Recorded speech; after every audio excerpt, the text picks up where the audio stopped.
La ilaha illallah. Anugerah Al-Hajj yang Taifah saja Robles.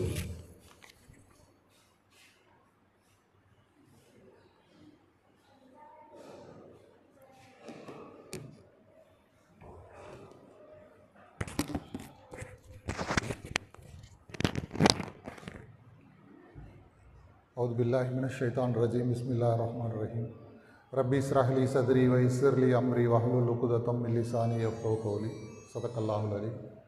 அளவற்ற அருளாளனும் நிகரற்ற அன்புடையவனும் ஆகிய அல்லாஹ்வின் திருநாமத்தால் எனது வார்த்தைகளை துவங்குகிறேன். நம்மை விட்டு மறைந்துவிட்ட எங்களது ஆசிரியர் தந்தை ஹஜ்ரத் கிப்லா அவர்களுடைய நினைவேந்தல் நிகழ்ச்சியை சீரும் சிறப்புமாக நடத்தி கொண்டிருக்கும் உடுமலை மடத்துப்பலம் வட்டார ஜமாத்துல் உலமாவுடைய நிர்வாகிகளே, இங்கே கூடியிருக்கும் கண்ணியத்திற்குரிய உலமா பெருமக்களே மற்றும் உடுமலை மற்றும் மடத்துக்குளம் சுற்று வட்டார பகுதிகளில் இருந்து வருகை தந்திருக்கும் ஜமாத்தார்களே, உங்கள் அனைவருக்கும் முதல் கண் சலாத்தினை தெரிவித்துக் கொள்கிறேன். அஸ்ஸலாமு அலைக்கும் வரஹ்மத்துல்லாஹி வபரகாத்துஹு. இரண்டு விஷயங்களை மட்டும் கூறி முடிக்க ஆசைப்படுகிறேன். ஹஜ்ரத் அவர்கள் தன்னுடைய வாழ்நாள் முழுவதும் கடைபிடித்த இரண்டு விஷயங்கள். ஒன்று, அமீருக்கு கட்டுப்படுவது. அந்த விஷயத்தை அவர்கள் தன்னுடைய இறுதி நேரம் வரை கடைபிடித்தார்கள். சென்ற ரமலானுடைய காலத்தில் ஹஜ்ரத் அவர்கள் உம்ரா பயணம் மேற்கொள்ள வேண்டும் என்று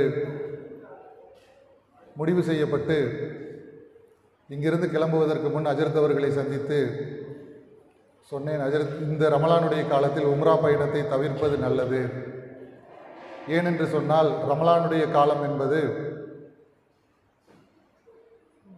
வயோதிக மிக்கவர்களுக்கு மிக சிரமமான ஒரு சூழ்நிலையை அங்கு உண்டாக்கும்.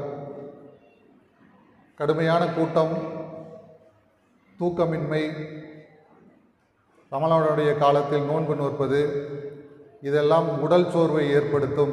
இதை தவிர்க்கலாமே என்று கூறினேன். அவர்கள் ஒரே வார்த்தையில் முடித்து விட்டார்கள்.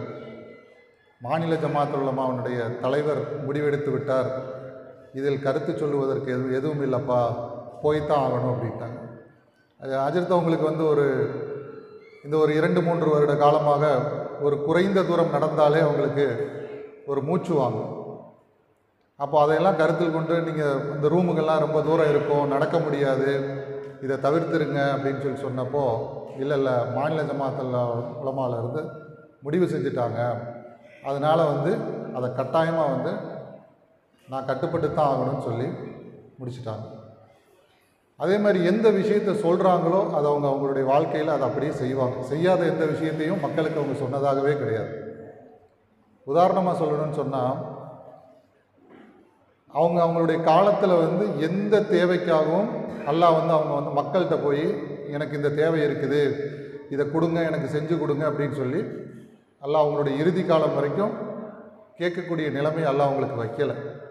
ஆனால் அதே நேரத்தில் நாங்கள் நிர்வாகத்தில் இருந்து இந்த கட்டடங்கள் கட்டுறது, இந்த மாதிரி இதுக்கு ஹஜ்ரத் வாங்க, நீங்கள் வந்தீங்கன்னா மக்கள் பொருளாதாரத்தை கொடுப்பாங்க அப்படின்னு சொல்லி கூட்டிகிட்டு போகிறப்போ, அவங்க எல்லா பக்கம் வருவாங்க, பேசுவாங்க, நீங்கள் இந்த பொறுப்பை எடுத்துகிட்டு செஞ்சு கொடுங்கன்னு சொல்லுவாங்க.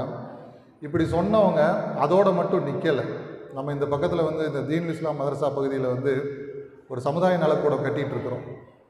அப்போ இப்படியே சொல்லிகிட்டு இருந்தவங்க திடீர்னு ஒரு நாள் கூப்பிட்டு என்ன சொன்னாங்க, எனக்கு ஒரு ரசீது போடப்பா அப்படின்னாங்க.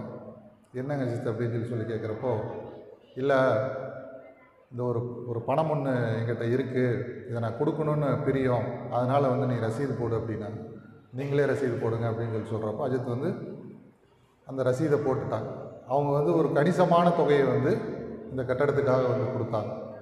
அப்போ அவங்களுடைய வாழ்க்கை முழுவதுமே 2 விஷயங்களை ரொம்ப பற்றி பிடிச்சு நடந்தாங்க. ஒன்று, ஜமாத்துல் உலமாவுடைய அந்த ஒவ்வொருவரும் ஒவ்வொரு விஷயத்துக்கு பாடுபடுறேன்னு சொன்னால், தன்னை முன்னிலைப்படுத்திக்கணும், தன்னை அந்த பொறுப்புக்கு வரணும் அப்படிங்கிற எண்ணத்தில் தான் எல்லா விஷயமும் செய்யப்படும். ஆனால் அஜித் அவங்க வந்து 2 முறை டிஸ்ட்ரிக்ட் காஜியுடைய பொறுப்பு அவங்களுக்கு வந்துச்சு. அப்போ நாங்கள்லாம் அன்றைக்கி சொன்னோம், இதை நீங்கள் செய்யலாமே அஜித் அப்படின்னு. இல்லைப்பா வேண்டாம் அப்படின்ட்டாங்க. நீங்கள் இதை செஞ்சால் நல்லா இருக்குங்க அஜித் அப்படின்னா. இல்லைப்பா என்னால் முடியாது, வேண்டாம், அது வந்து ஒரு பெரிய பொறுப்பு, அதுக்கு நான் வந்து தகுதியான நபர் கிடையாது அப்படின்ட்டாங்க. தன்னை முன்னிலைப்படுத்திக்கிறதோ தன்னை வந்து பிரபலப்படுத்தி கொள்ளுவதிலோ அஜித்துக்கு எந்த காலத்திலையும் வந்து ஒரு பெரிய நாட்டம் இருந்தது கிடையாது. தனக்கு என்ன தேவைன்னு சொல்லி யார்ட்டையும் போய் கேட்காத சமயத்திலையும் தன்னை சார்ந்த சிறு வயது ஆலிம்களாக இருந்தாலும் அவங்களுக்கு ஏதோ ஒரு தேவைன்னு சொல்லி வந்து அஜித்திட்ட சொன்னால் அஜித் அவங்க வந்து அவங்களால முடிஞ்ச பொருளாதார உதவியும் செஞ்சுருக்காங்க.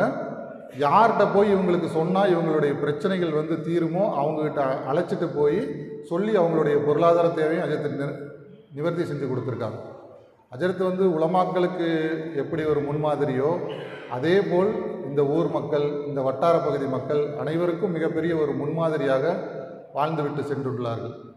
அஜித் அவர்களுடைய துவாவின் பொருட்டால் அவர்களுடைய இறுதி முடிவு எவ்வளவு அழகானதாக இருந்ததோ அதே போன்று ஒரு அழகான முடிவை நமக்கும் அல்லாஹ் தந்தருள வேண்டும். இந்த நேரத்தில் துவா செய்தவனாக அஜித் அவர்களோடு நம்ம எல்லாம் சொர்க்கத்தில் ஒன்றாக பிரவேசிக்க செய்ய வேண்டும் என்றும் பிரார்த்தித்து, அஜித் அவர்களுடைய மன்னரையை சோனத்தின் பூஞ்சோலையாக்கி அல்லாஹ் விசாலமாக்கி தர வேண்டும் என்று பிரார்த்தித்து இந்த வார்த்தையை நிறைவு செய்கிறேன். அஸ்ஸலாமு அலைக்கும் வரஹ்மத்துல்லாஹி வபரகாத்துஹு.